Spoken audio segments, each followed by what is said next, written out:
a Nazi is standing in the doorway, hidden, comes out with a gun. He said, "Halt, stop, Hände hoch, hand up."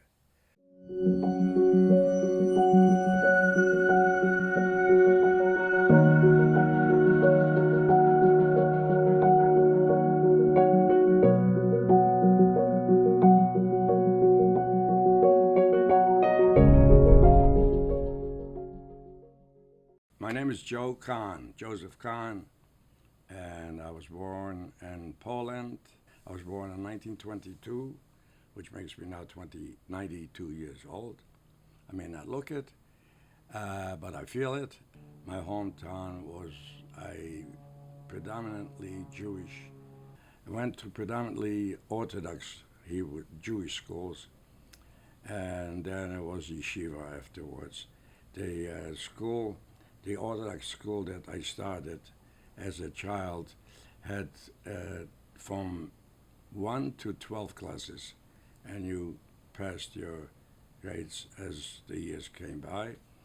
When I was in the 8th or the 9th class, my father decided I had enough Orthodox upbringing and education, and he transferred me into a public school. I was belonging to the Zionist organization Mizrahi, and we were very much concerned with the political situation in Poland in 1938. The news that came in was rather grim. It was not good news. And I remember as a youngster, I was very much interested in what's going on in the world. We subscribed to a weekly Jewish paper, which was very popular in Poland. It came out from Warsaw, and every Friday night, I remember my father fighting with me. I wanted to read the paper, and he wanted to read the paper at the same time. This was when Germany annexed Austria, and after that it was Czechoslovakia, and then so forth and so on. And the news and listening to the hate-loaded speeches by Hitler through the means, to the paper, to pictures and so forth, or through the paper, reading these hateful, mongering speeches. The mood was sad. We thought, hopefully they won't come to our place of living, and hopefully we will be able to escape it. But instead of that, it started getting worse and worse. Finally, in September 1, 1939, the war broke out. Hitler is trying to occupy Poland.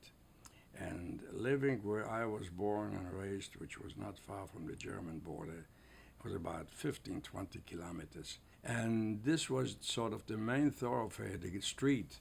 And being so close to the German border, it took only a day or two, and the Germans were in our town. And the day when they marched in, I remember all the citizens came out from the houses, staying on the streets and watching the parade of the tanks and the first armored vehicles that came in. And they were very strongly accompanied by motorcycles, 3-seat motorcycles. And these were the first invasive troops, German troops. It was like circus came to town, and the air was full of bad sensitivities, bad feelings about this whole thing. The Polish army was no match to the German army, and they collapsed like a house of cards. And within 2 or 3 days, Poland was occupied by the Germans. It didn't take the Germans too long to let the Jewish population know what their intentions were as far as Jewish people were concerned. A week later, I lived almost in the center, not quite in the center of the city. Ben Din was the name, or the Yiddish name, the Jewish name. Immediately, the German authorities organized Jewish councils.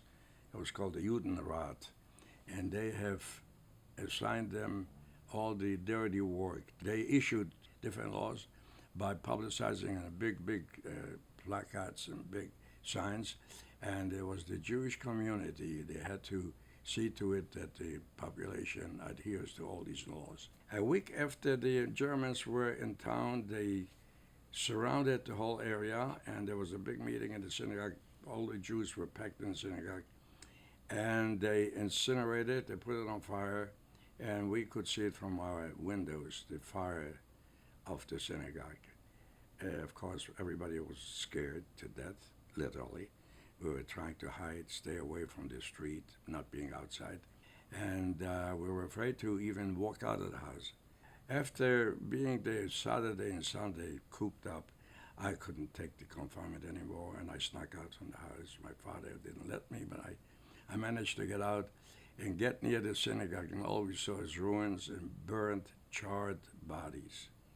We were given, immediately workforces started getting organized, and they were giving us burlap sacks, and the job was to pick up those burnt bodies, put them in those sacks, and then a truck came and took them to the cemetery and buried them in a mass grave. And as time went on, food got very scarce.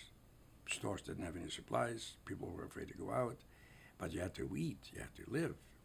So the black market started taking very big predominance. People that had money could buy anything they wanted. People that didn't have enough money naturally couldn't buy. The conditions became very strained, very strenuous, very difficult. Then the Germans, the mandate from the Judenrat, from the Jewish Council, to deliver so many young people. They loaded them up in trucks, and they were just taken away, and they were shipped away to the camps that were being built. Auschwitz, by the way, was not far from my hometown. It was about 40 or so, 50 kilometers. So they needed people to build these barracks for all these mass Jews that they were trying to incarcerate and either use them for work or just exterminate them, period. Their plans were made. So they used to grab people from the street and just, they never saw their fathers and mothers. All of a sudden they disappeared. Political commissars, not the army, they came in and they took over the jobs from the army because the army was busy marching forward and invading further into Poland, eastward. Every week or so, young people disappeared from the street. We still tried to be organized, but it was just a futile job. It was impossible. Anybody that was capable of doing work was somehow or another shipped away.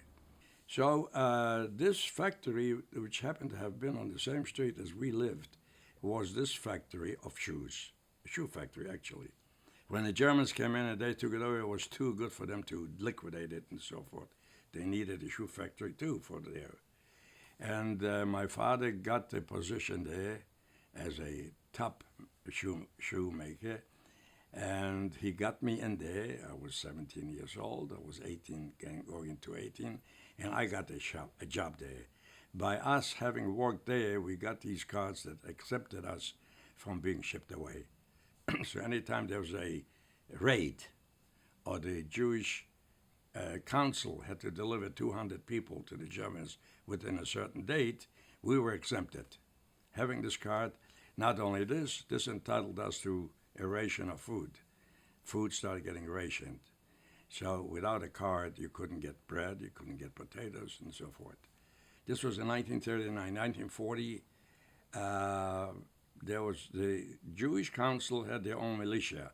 They were keeping order within the ghetto. Then a ghetto was formed. In some cities, the ghettos were isolated, separated by fences or by certain landmarks. In our town, the ghetto was established, but we knew where you were allowed to go and where you're not allowed to go. Curfew was 8 o'clock. After 8 o'clock, if you were caught in the street, you were shot. You weren't given any warnings. So I remember after 8 o'clock, we were sitting in the houses, in the apartments, cooped up. We had windows. And this apartment, in the war, we lived on the first floor, not on the second floor. One night, we were sitting in the house and we hear shots, gunshots. And we tried to get near the window. We hear this guy moaning and croaking, dying right behind our window. This was after 8 o'clock. And every night after 8 o'clock, you would hear shooting shots.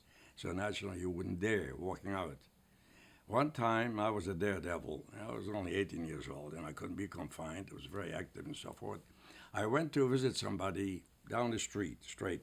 I came running from there, and it was about 5 or 10 after 8, and I knew it was dead like in a cemetery. No people on the street. And I knew I'm in a danger zone, but I didn't think someone's going to stop me, and I'm running.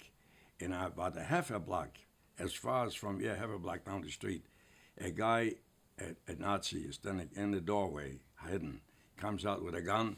He said, "Halt, stop. Hände hoch, hand up." I can hardly breathe. I'm sweating. I knew I'm in danger, but here this happened. He said, "Don't you know that it's 8 o'clock? It's past 8 o'clock." I said, "But I live right here. I live right here," and I didn't realize, I never watched. I didn't realize it's 10 or 15 minutes after 8. He had the gun against me, and then he gave me a few slaps in my face, kicked me, and says, "Get the hell in the house."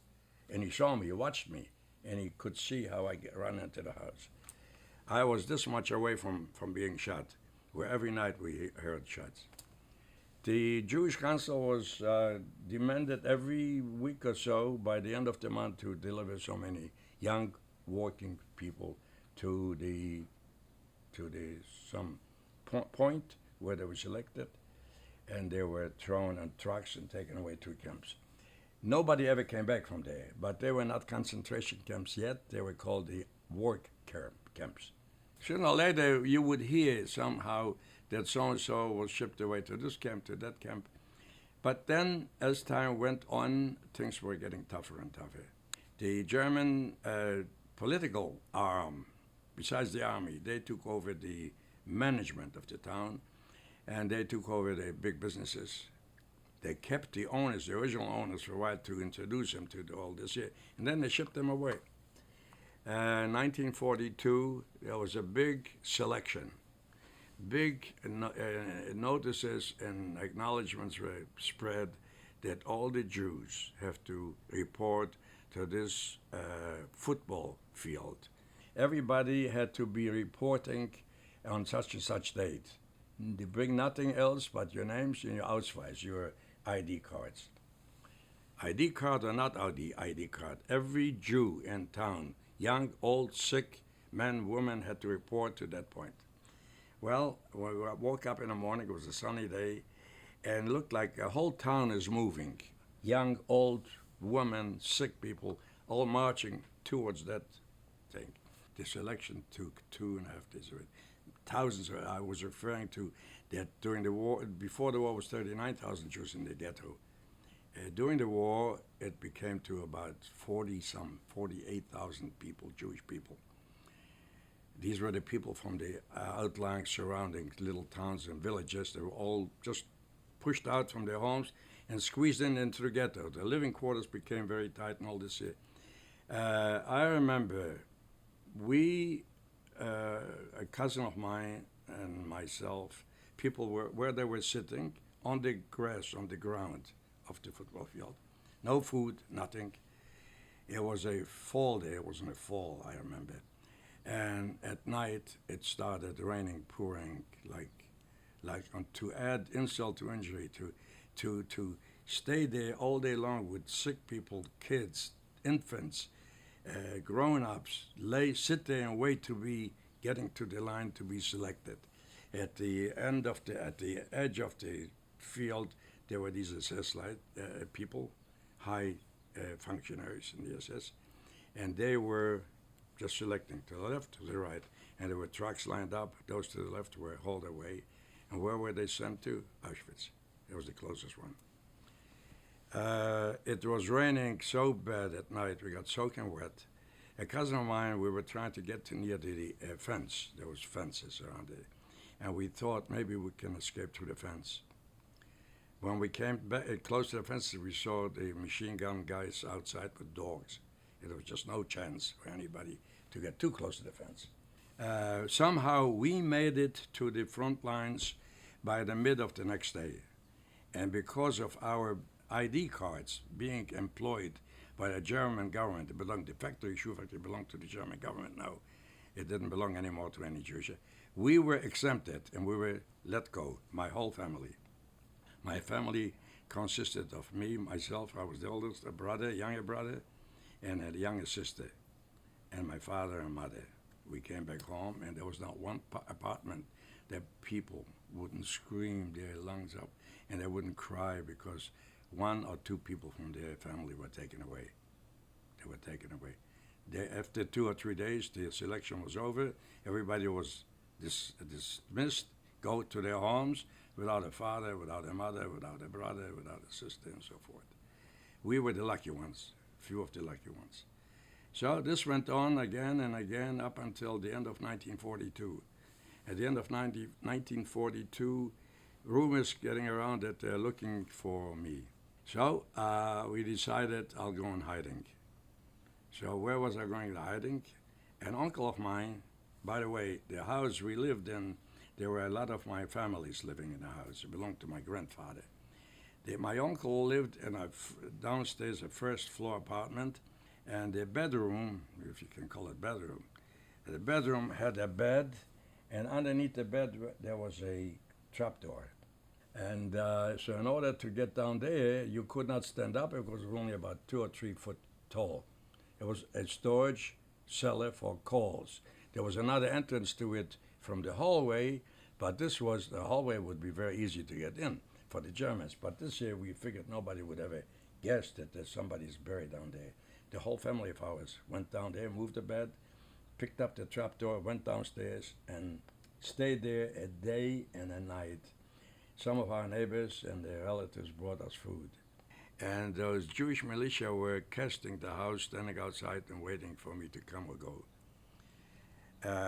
After being there for the next day, I could not stand there again, the confinement, and I was missing some buttons from my shirts, and I figured if they catch me, I want to sew out a button, so at least I'm dressed up. Because sooner or later I had a feeling they're going to catch me anywhere. How long can we sit there in the cellar? I'm trying to push that trapdoor up and sneak out like a dog, and I'm looking outside the hallway, and it's clear. I'm trying to dash the hallway to in my apartment. They were standing from both sides, and they saw me. They came, and that was the end of the hiding. They didn't take me away. They waited until I get something to put on or whatever. And my neighbors, my relatives tried to get my father and mother out, and my sister and my brother. It's difficult for me to even talk about it because I'm running out of breath.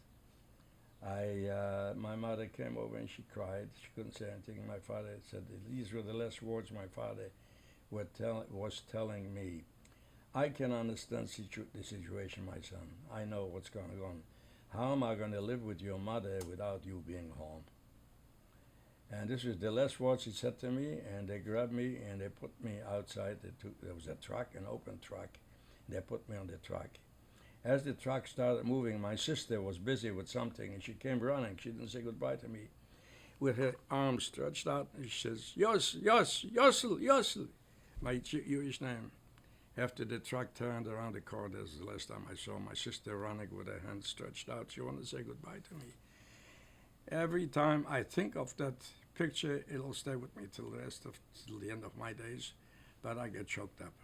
I was artistically inclined, and I had a little album a book with my drawings of Orthodox Jewish elder people, and I had it binded by a professional bookbinder, and I took this with me. This is the only thing I could take with me. Came into the one camp. They put us into a big empty hall, and they had us undressed and take everything and leave right there, whatever you had, and gave us those striped uniforms. That's the end of my album that I was cherished so much, and I was so proud of it. And then they sent me to another camp. I went through about 2 or 3 different transit camps until I got into this big camp. It was a big camp. It was a sub-camp from Auschwitz. It was not in Auschwitz. Auschwitz was the name of a town. It was called Auschwitz, but the Germans, they Germanized the names of the towns. And from Auschwitz, from Auschwitz, it became Auschwitz. The Luftwaffe was the Air Force, and they needed gasoline to operate these things here. And this was a plant of synthetic gasoline.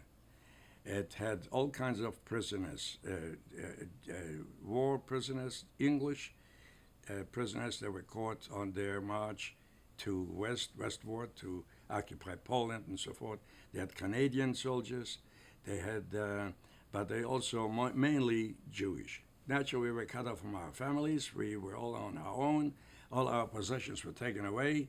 People had sewn in gold pieces or whatever in their clothes. All this was done with. And what was the work? Hard labor, digging ditches, moving heavy steel, whatever.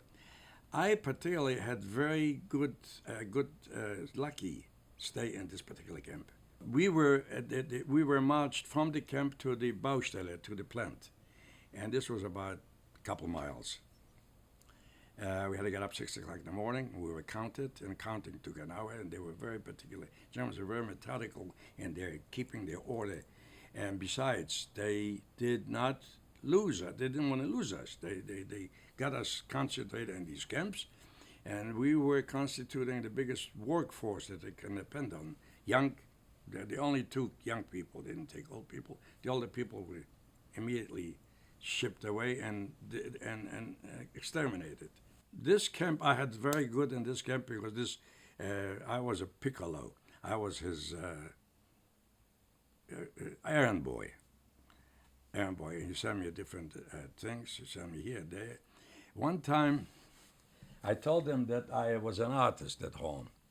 He said, "Could you paint a picture of this of somebody from a picture? Could you make a portrait?" I said, "Sure, yeah." How stupid, how silly I was. Where would I have taken the charcoals, the paper, the things? And the camps and the barracks, we didn't have any facilities to. But I told him that I was a artist. So he shows me a picture of a girlfriend of his, a beautiful blonde girl in her 20s or so. And that was his girl, like, "Could you make a portrait of this?" I said, "Sure, I sure could." Where would I have taken the equipment or the means to do it? But he gave me the picture, and he liked me. He liked me. One time he sends me on an errand, and he lets me use his bicycle. And this was unheard of. A prisoner with my uniform to drive around in the plant, big, long hall streets and so. I get on that bike, and sure enough, as soon as I drive about the road of the bike, a couple guard stops me with a gun. He said, "Where the hell did you get the bike?" He thought I stole their bike. I says, "My meister, my foreman, sent me." He starts searching me, and he finds that picture. "Who is she?" I says, "My meister, my foreman told me to make I'm an artist." And he told me, I told him I can make a portrait of it. He got vicious. He beat the hell out of me.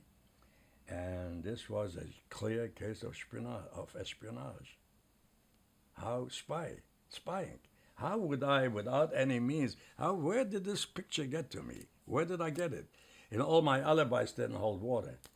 I says, "Come back to the office there, and I'll show you. I'll show the meister." Immediately, they transported me into the camp. And immediately, they made a quick court. I have a girl, and I don't know who she is. "Who is she? How did you get it?" I said, "I didn't hold water."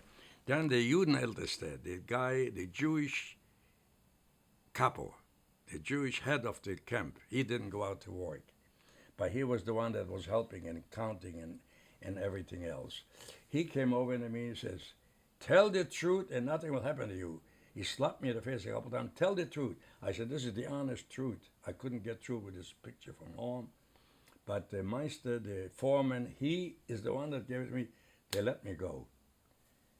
They hung people for lesser transgressions than this. This was a sure case of espionage. We were assigned to the German civilians who were foremen who worked for the company that operated this big plant. And this plant was very vital for the German Air Force. This German foreman needed somebody to help him in his, it was nothing but a shack. But he was in charge of all the prisoners that were sent out to different assignments. and most of the assignments were nothing but hard labor. The food was very little in the camps. One slice of bread the size of this here, an hour-long bread for 10 people. And in the barracks we lived, there was a whole procedure of cutting this bread in 10 pieces, not too big and not too small. And you, in the morning, you would get a cup of mud, which was called coffee, and no food at all until you were marched back to the camp at the end of the day. After being counted, the counting was a very tedious job because and some people tried to escape, and whoever did escape was lucky to escape. Didn't run too far because they were caught sooner or later. And when they were caught, they were shot, and then they were hung. And every time we came back from work, before dismissal, whenever there was a hanging, we had to walk around the guillotines and see 3 people were hung for this and that and the other thing. I was on a roll call in one camp in 1943. And there, when they took the roll calls, so they kept them groups of hundreds or tens. 10, 10, 10, you understand? So everybody had to shout out his number. 1, 2, 3, 4. One time I found a potato on the ground. Somebody stole potatoes. And all the hustle, they dropped one potato, and I found it. I took it in my mouth, and I started chewing on it. And then they call you on the roll call, and I'm supposed to shout 9.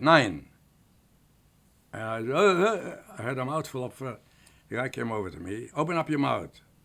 And the raw potato came out of their mouth. He slapped me so hard that I fell in the mud. And as soon as I got myself together and got up, he slapped me on the other side a couple times. And then he says, where did you get this potato? I manufactured it. Where did you? I found it. Somebody stole it, and they dropped it. Somehow he let me go. But he could have shot me good. He could have,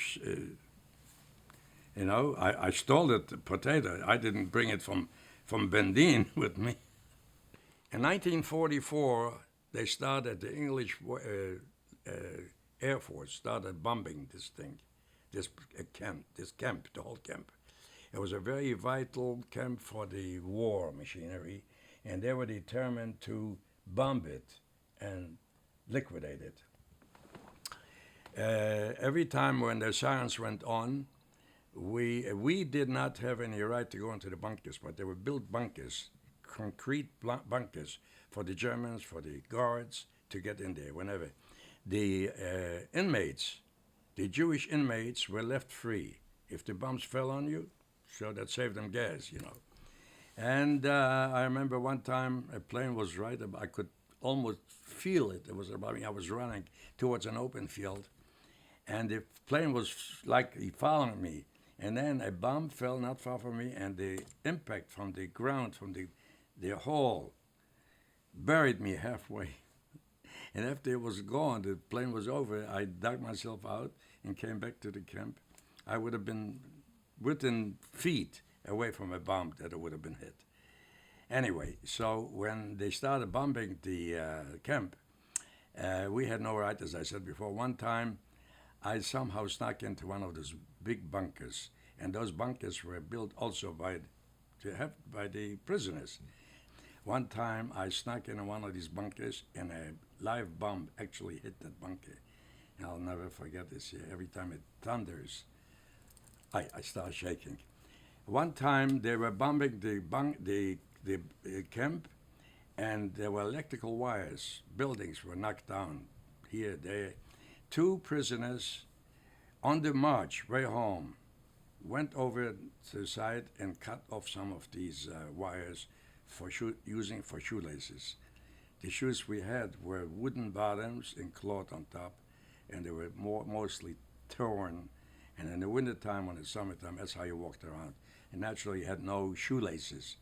These 2 guys figured they'll cut off whatever they had means to cut off, and cut off wires to use for shoelaces. The Germans accused them of espionage, of sabotage. They took him into the camp, and the couple, the master, the foreman that was with them, tried to protect them, a Jewish guy. tried to protect them and tell them that they were not sabotaged, they were just to be used for shoelaces. He was also accused of protecting them. All three of them were hung. He was a French Jew. And I'll never forget the expression on his face. He was smiling. He was going like he was defeating the Germans. Strapped his hands back tight, and the two on both sides. He was hung in the middle, and the two on the sides, and they were hanging there a whole day long. The next morning, when we went out to work, to Appealplatz, Appealplatz means the roll call. It was roll call. You didn't just go out to work. We passed by the three of them. They were still hanging there. But I'll never forget. He was a good man. He was a real, and he tried to protect where this was a very rarity. Most of them took advantage.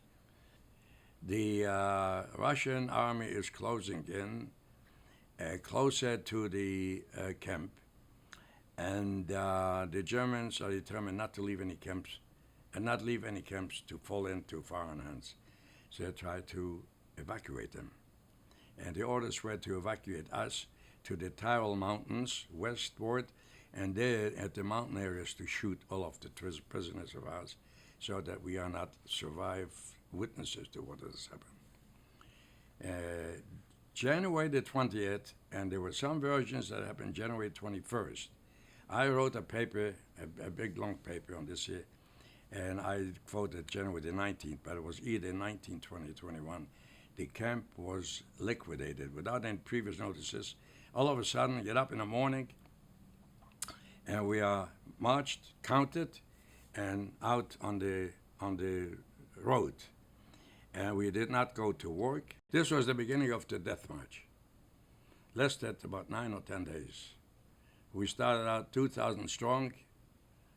More than half of us were dropped dead, shot, trying to escape. We were marching in the bitter cold. It was so cold, and I said, it's not bad enough that we are treated like animals. It has to be so cold. Snow deep, knee-deep snow. No food, nothing. All we had is the blankets. And we marched. At the end of the day, we marched not to cities or towns. They were trying to hide this whole process by the population not seeing us.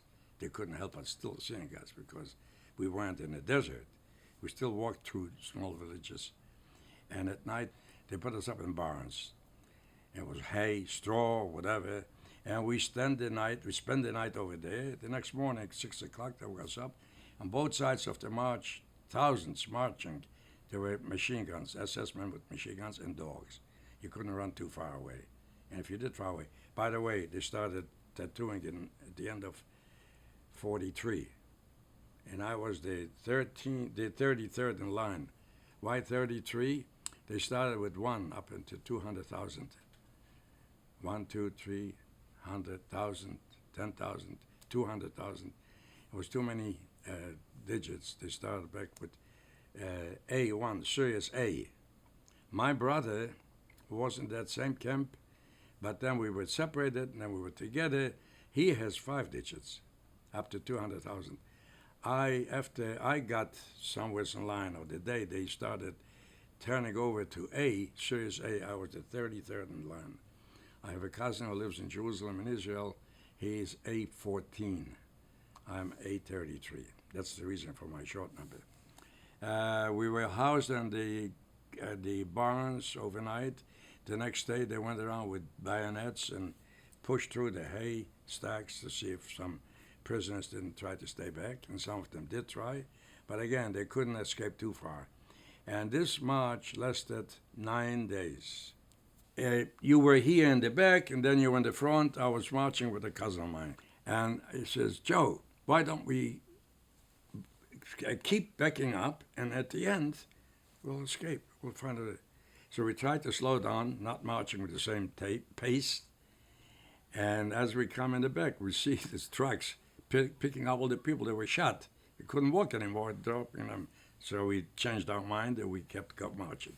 I am marching, and there's a son and a father holding up his father. The father can't walk anymore. And the son says, Pop, come on, come on. We don't have too far to walk anymore. You made it this far. You'll make it. Come on. And the son is helping his father, schlepping along. And the father's dying. Finally, the father can't walk anymore. He drops in the snow. And the SS guy comes over to him. He says, you march on. He says, but it's my father. I can't leave him here. He said, look, if you're not going to march away, I'm going to shoot you right here in him. He's being threatened. If he's not going to leave him there, he's going to be shot. I have this picture right in front of me, and every time I think about it, it chokes me up. I can't talk. The father is crying. The son is crying. Come on, Pop. You don't have too far to walk, and you made it. You'll make it. I'll help you. And the father is just dying there, and the guy is hitting him with a rifle, and he says, you march on, or else I'm going to shoot you. They loaded us on trains, on cattle trains, after 9 days marching. And we are being moved from one place to the other. And as we are, and by the way, this is near Dachau, near Munich. Dachau was a camp that was built when Hitler took over in 1933. And this was for political prisoners. During the war, it became a camp for prisoners like ourselves. We are sitting in those trains, and we look out, and we see some landmarks. They look like we were traveling this direction. Now, a day or two later, we're traveling in the opposite direction. What's going on here? And there were all kinds of rumors, and the rumors were that we are encircled by either Russians or Americans, we didn't know who, but they cannot, the trains, the leaders, the politicians who are trying to take us to be shot to the Tile Mountains, they're encircled, and that's exactly what it turned out to be. After we were liberated, we realized that we went through these same stretches. Anyway, about April the 29th, we are in the trains. The trains are moving, and there were not just one train. There were several trains, and not each train had thousands of us there, and they were trying to get out of the encirclement. They couldn't. At night, you couldn't sleep. The air was so terrible, stank. People were dying from frostbitten, from starvation. One night, I'm laying on somebody, and he's not kicking me, he's not shouting.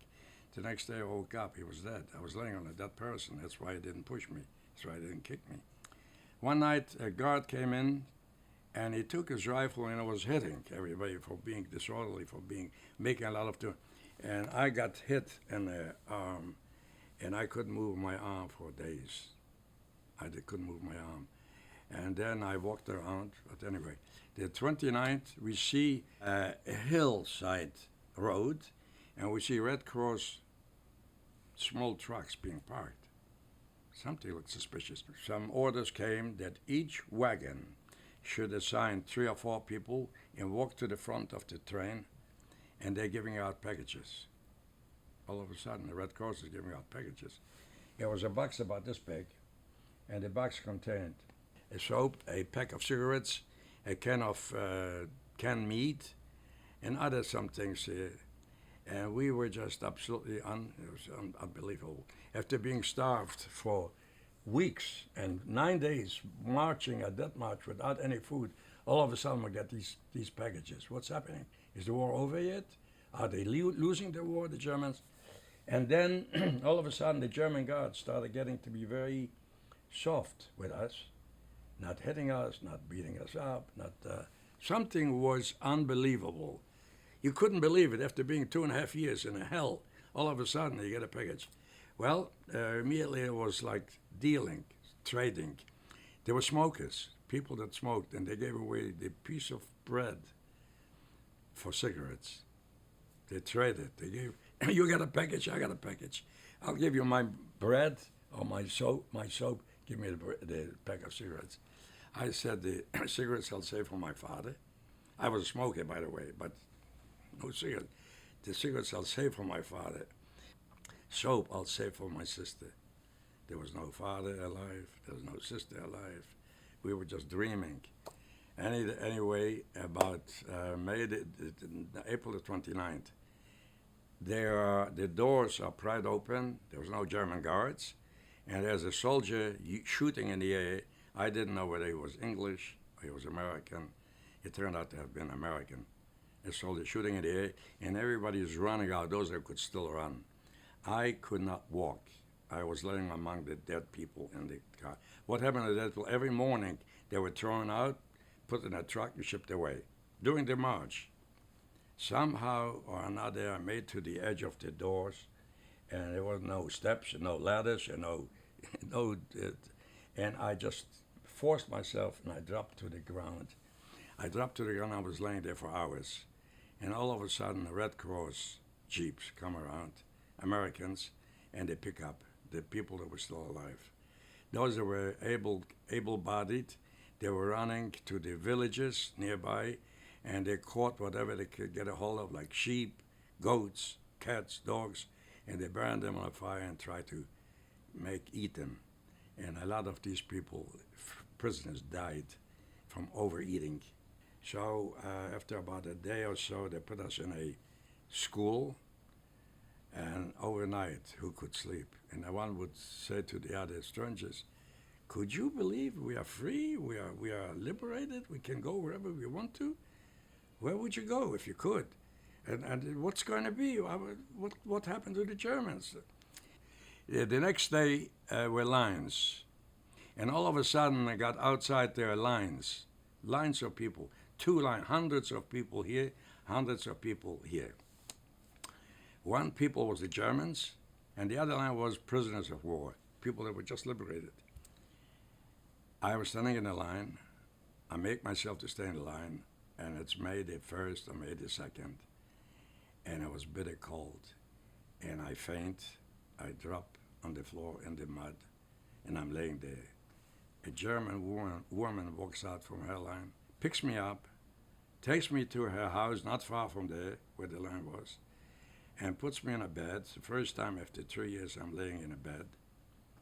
And I remember these words she said, "I hope that my son, being out in the war, if he is caught like you are, that somebody's taking care of him like I am taking care of you." And she was God sent. She was an angel. And she fed me. She calls the doctor, and I remember I'm laying there, not knowing what's going on, takes my pulse, he shakes his head. He says, she should get me out. She went downstairs, the military police was all over. A day or two after the Americans marched and occupied the area. I remember two big tall guys came up, two MPs, and one of them took me like you pick up a box of matches. He walked me down the steps, put me on a jeep, took me away to the hospital. Took me away to the hospital, not far from Munich. I was in the hospital for about, a week or two, and there were nuns taking care of this hospital. And at night, they came in, and they brought in whatever, medications or whatever, and from their habits, you know what a nun wears a habit? And they made like noises when they walked in the room in the hospital. I thought they were angels. I couldn't remember. I couldn't imagine them bringing in some food or whatever, but I could hear that noise. I said, "Oh my God, where am I? And who are these people?" And then I opened up a drawer, and there were pills in there. I says, "I'm sick." I knew I'm sick. I didn't know what I am sick from. I saw pills. I says, "Pills are made to heal." They took all the pills and swallowed them. I could have poisoned myself or killed myself. I don't know what the pills were for. I was there for a little while, and they transferred me to another hospital. I was in a TB institution, tuberculosis, only tuberculosis. I had active TB. I was in a hospital from the beginning of after the liberation, from June, this happened in May, June, till 1948, for 3 years. I was in a tuberculosis institution. I remember we came to Christmas, and they gave us Christmas packages, gifts. And it was just like manna from heaven. Good things. We haven't seen these things for years. All of a sudden, chocolates, soap, shaving stuff, toothpaste. In 1947, I took a relapse. My cousins, some of them who survived, came to visit me. And in 1948, they transferred me to a convalescent home. And I was at a convalescent home until 1950. So for 5 years, I was a sick man. In 1950, all the camps started getting liquidated. And my brother also survived. He found me after walking, and when he came to the hospital, he had blisters on his feet, walking miles to find me. He finally found me. And the hospital administration put a bed next to mine, and they put him in bed there to recuperate him. I wanted to go to Israel. He said he doesn't want to go to Israel. We suffered enough as Jews. He wants to go to America. So I was rejected twice by the American authorities for not being physically fit to be allowed to emigrate to America. After the second time was finally passed, and I came to America. I had a cousin that came a year before, and she lived in Philadelphia. My destination was Seattle, Washington. And Seattle was just as good as Pittsburgh or as New York, but they assigned so many people to different locations, and I still have the ticket assigned to go to Seattle, Washington. But the last minute, I talked to one of the joint officers, and I asked her, is it possible to change my destination from Seattle, Washington to Philadelphia? Why Philadelphia? I have a cousin living in Philadelphia. This woman, an American woman, she worked for the Joint Distribution Committee. She liked me. She liked me, and she tried to put some, and they changed my destination from Seattle, Washington to Philadelphia. I came to Philadelphia, and they picked me up, and I had a hard time. I came here with $20 in my pocket, and all I had on me is the clothes that I was wearing. And I didn't know any English. I rented a room not far from my cousin. This is June, July, and I got a job in a factory. And I remember my room was on the second floor on the back. No television, no air conditioning, no fan, nothing. And I sweat a lot. And I woke up in the morning, my bed was wet like a pool. And I had to get dressed and go by trolley car to Center City to the factory where I was working. I got this job in the shoe factory, and then I became an expert. I really worked myself up. I was a top stitcher.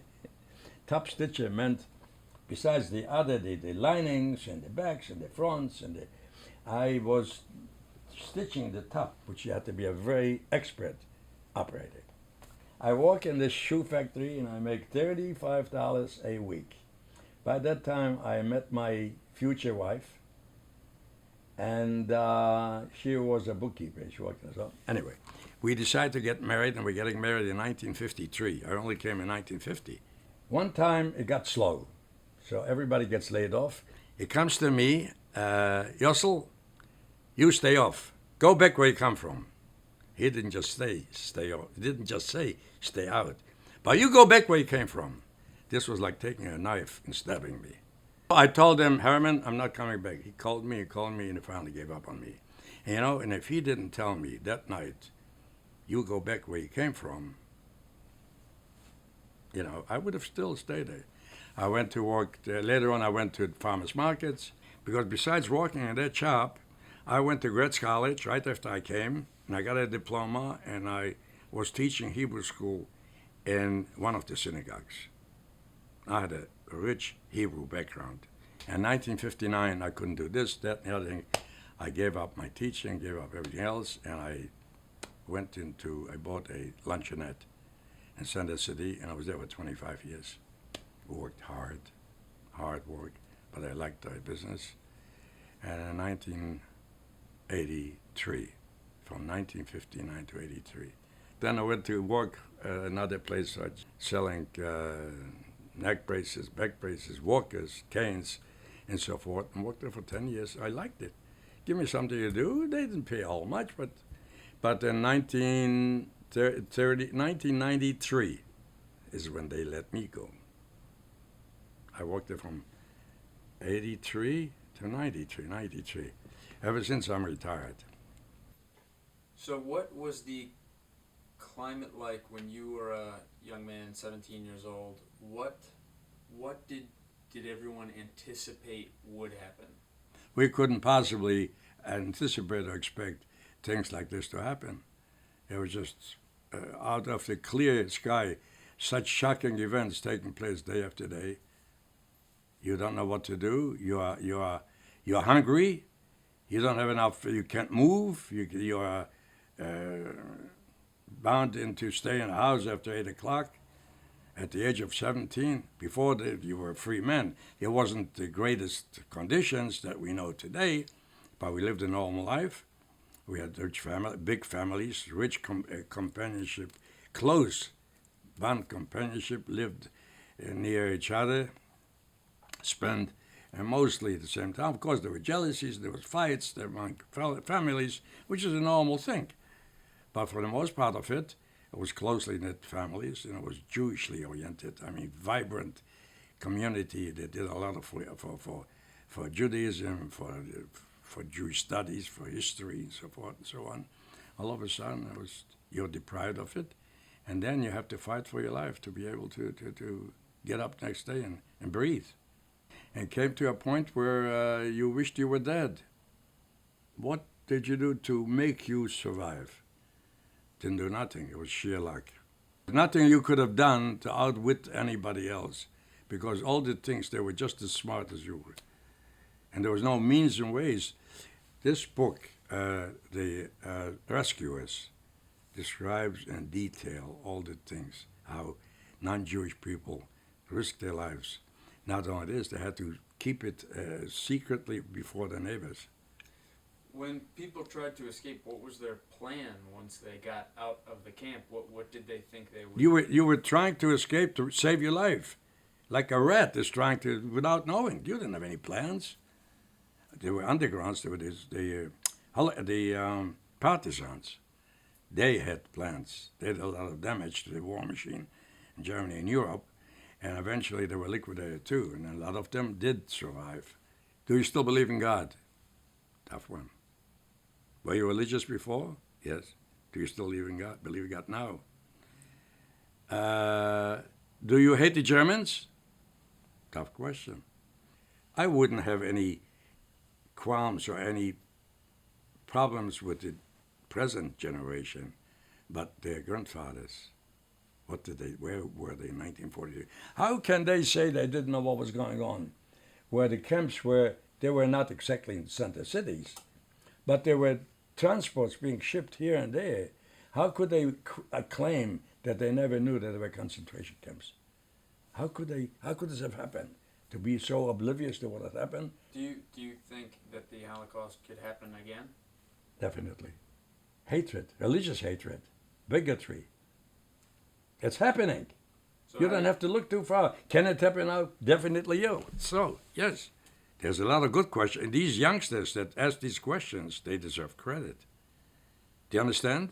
A very valuable, a very volatile question. Do you still, Mr. Kahn, do you still hate the Germans today?